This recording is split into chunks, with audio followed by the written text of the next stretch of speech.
Hello beautiful people and welcome back to my channel. If you're new here, welcome. My name is Anava and I make faith related and medical related videos.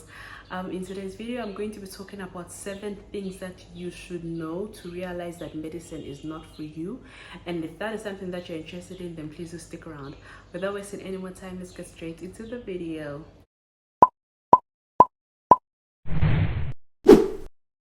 As you know, I am a medical doctor and I do put out a lot of medical content. I give advice on how to progress in internship, how to write your exams, how to start your assembly, how to know medicine is for you and the likes. But in this video, I want to do something a little bit controversial and talk about how to know medicine is not for you. So I'm going to be giving you 7 things, and if you relate with any of these things, then maybe medicine may not be for you. Disclaimer, this is my own personal opinion and my own views. There are many people who relate to it, however, but I'm just going to be sharing what I learned personally and also what I heard from researching from other people. So without wasting any more time, let's go straight into it. Medicine may not be for you if you picture yourself doing something else other than medicine. If you have lived your life knowing that you want to do this, or you can picture yourself doing this or this other career, and you decide to land in medicine for whatever reason under the book, whether your parents pressured you into doing it or whether society pressured you into doing it, you may not enjoy medicine as much as you're supposed to, because majority of the people that enjoy medicine cannot picture themselves doing anything else. Their mindset is just framed on one thing, and that is medicine. I'm going to be a doctor and that is it. And if you are that person, you, even though it gets hard and difficult, you will find fulfillment in it, because that is a desire, that is a goal of yours, that is where you want to end up.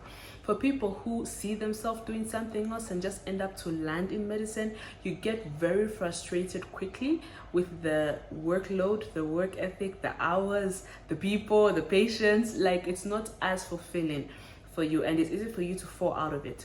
It's a very common trend that children who are very gifted from a young age, they're very smart, are going to be told that you're going to be a doctor because that is like the highest achievement, I guess, according to society, that they can achieve. And because they're programmed in that way, they grow up to believe that, okay, I am going to be a doctor. So even if they have other desires and other things that they would like to fulfill, they kind of put that aside with the intent to become a doctor, because that is what is expected of them. If that is you, and you do not actually have the passion, and you're going according to what people say, what society says, what your teacher said, what your parents said, then you will get burnt out and tired of medicine very, very quickly, because you do not have that natural passion to drive you. By the way, guys, I don't know if you can hear that there's a dog that's barking in the background. I hope it won't affect my video so much. But yeah, let's move on to the second point. Medicine is not for you if you do not love to study. This is a big one. Many people think that you have to be really, really smart to be a doctor. You have to be really, really intelligent to be a doctor. To a certain extent, yes, of course, you have to have that aspect of intelligence for you to practice medicine. But being able to survive in medical school has less to do with how intelligent you are and more to do with how much information you're able to retain. If you have certain strategies in your life that enable you to retain a vast amount of information, that enable you to pick up on things very quickly, you have a certain study schedule, work ethic that allows you to bulk information in your mind, then medicine is going to be easy for you. If you do not have that, you're going to struggle through medicine, because medicine is not necessarily difficult. You don't need analytical, critical thinking unless you start to specialize, of course, but you do not need analytical, critical thinking in medical school, but rather you need application of knowledge. Your exams are application of the knowledge that you have. And so if you're able to study and retain that information and know things to core detail and apply that in a clinical scenario, then medicine is going to be ideal for you. But if you cannot hold vast amounts of information in your head, you'll find that you actually tend to struggle with medicine. And so if you do not like to study, if you don't like to spend hours studying, trying to cram this huge textbook into your head, if you do not appreciate the art of studying, then medicine may not be for you.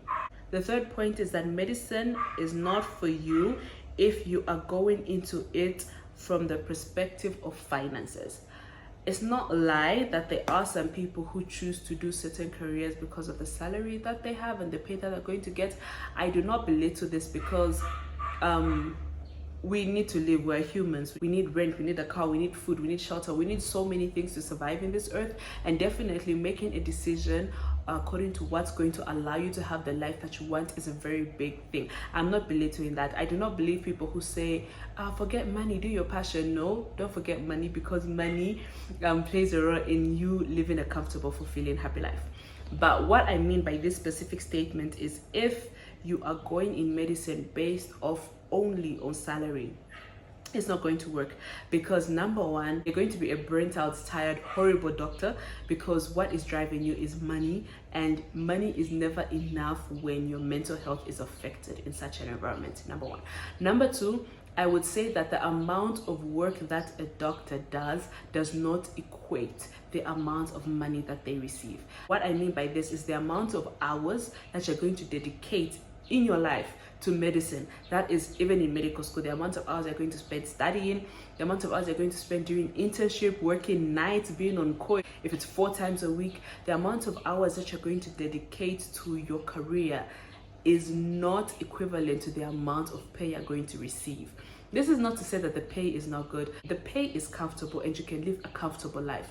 But if you were to dedicate those same hours to another passion of yours, you would make more. I don't want to come off here and say that doctors are paying nothing, but according to the dedication that you have to your job, it's not enough. It's really not enough. Number 4, medicine may not be for you if you're not willing to make sacrifices of time in life. This is to go off what I just said about the working hours of being a medical doctor. If you are not willing to sacrifice certain things in life, for example, in medical school, you have to sacrifice a lot to make up for the studying that you need to do. During internship, you may not be able to attend every event that is happening, every hangout that your friends are having. You may have to work over the holidays. When people are having a long weekend, you're actually on call. If you're not able to make that sacrifice, medicine may not be for you, because it requires so much of your time and dedication for you to be a good doctor.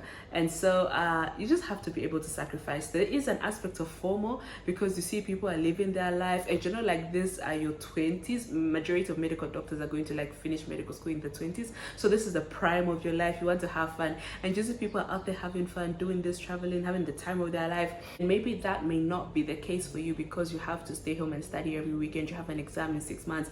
Like, there are certain things that you have to be willing to sacrifice for your career, and if you do not have the drive or the passion to see the end of the tunnel and say, that is what I want to be, if you do not have that passion for the career, then you won't be willing to make those sacrifices easily.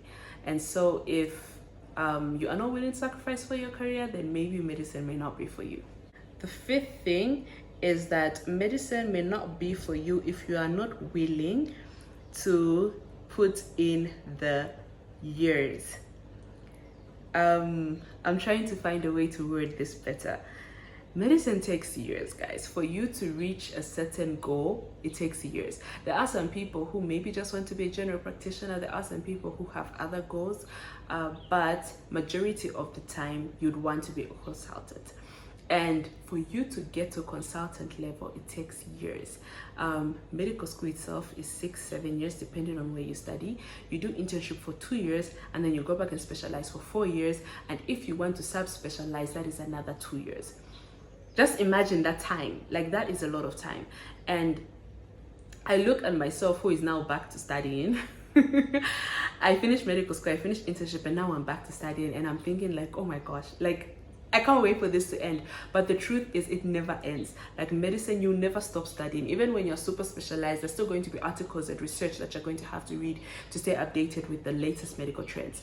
So basically, there's going to be new diseases that are coming out, like COVID. Everyone had to start cramming COVID and knowing pathophysiology and all that stuff just now in 2020. I'm seeing students in medical school now writing exams based on COVID. And so, like, there's always new stuff that you're going to have to learn. And you have to be able to understand that medicine is a marathon, it's not a sprint, and it will take you years to get to where you want to be. And you have to live your life with the mentality of, okay, I'm looking at light at the end of the tunnel, and that is where I want to be. Like, for you to have that leisure doctor life, you have to put in the years. And I think the duration is what usually puts people off, and they kind of like fall off and want to do something simpler.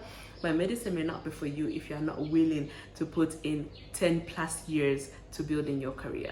Guys, medicine takes time. The next point I have is that medicine may not be for you if you are easily freaked out by blood and death. I know there are different things, like we work with different things as a medical doctor. You're going to work with sputum, you're going to work with people vomiting, you work with amniotic fluid, like you work with so many different bodily fluids. You work with sores, you work with rotten flesh, you like abscesses, pus. So there are so many things. I just specifically said blood and death because those are the two major ones, but this is to encompass everything that you work with as a doctor. And medicine may not be for you if you are freaked out by that. There are some specialties that you can go into where you don't necessarily have to work with as much blood as other specialties. For example, if you compare surgery and pediatrics, a surgeon is going to see more blood than a pediatrics, and an obstetrician is going to see more blood than an internal medicine doctor. But at the end of the day, there's no specialty where you can completely cut off working with blood. Maybe radiology, I don't know. But to a certain extent, you are still going to have to interact with blood. You're still going to see death, regardless of how good of a doctor you are. Some circumstances are just some circumstances, and you're going to encounter death at one point or more in your career.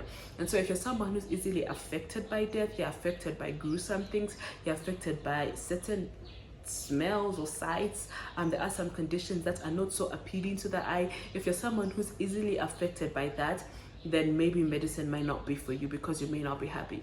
The last point that I have is medicine may not be for you if you are not the best at people interaction. So I'm an introvert, I'm an introverted introvert, if that's even possible, and I didn't like to interact with people. When I went to medical school, I kind of like became a little bit more extroverted than I was before. Because like primary, high school, and just general life after high school, I was the quiet person in the corner. And so when I went to medical school, I became a little bit more social. And when I came out of medical school, I went back to my quiet nature. And then when I started working, I learned fast that I had to learn how to interact with people well. And I think that this is a skill that I am perfecting now that I'm done with internship.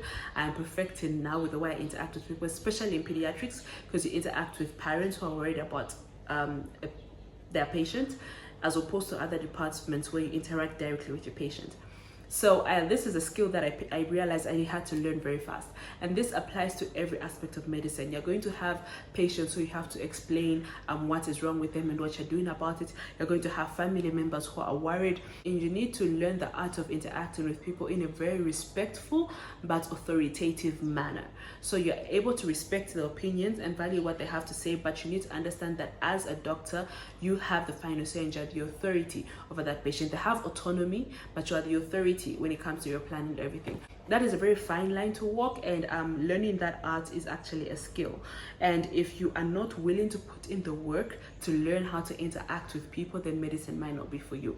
You need to understand that you are going to have rude patients. You are going to have people that are going to not appreciate anything that you do. You have to realize that all that is going to affect the way you're going to interact with people. And if you're not willing to overlook all that and keep things professional and still do things the way they're supposed to be done, then medicine may not be for you. I have seen instances where maybe someone who did something to you outside of the hospital comes to the hospital and is your patient, and you have to maintain that medical ethic and professionalism and treat them and respect them as any other human, although you are hurt and offended in whatever manner.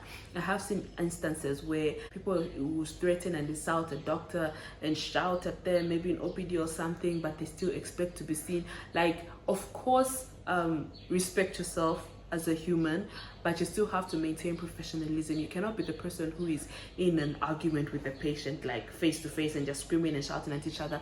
Like, you have to be able to learn how to interact with people from a very respectful but authoritative manner. There are some people who are naturally gifted, but essentially that is a skill that you have to learn. And if you're not willing to put in the work to that, then maybe medicine may not be for you. Alright guys, so those are the 7 points that I had. Let me know if you relate to any of these. If you are or are not a medical doctor and you relate to any of these 7, let me know in the comment section down below. And if you have any other points as to how medicine may not be for a person, something that you can put it in the comment section below. I hope you did enjoy this video, and if you did, please go ahead and give it a thumbs up, and I will see you guys in the next one. Thank you so much for watching. Bye.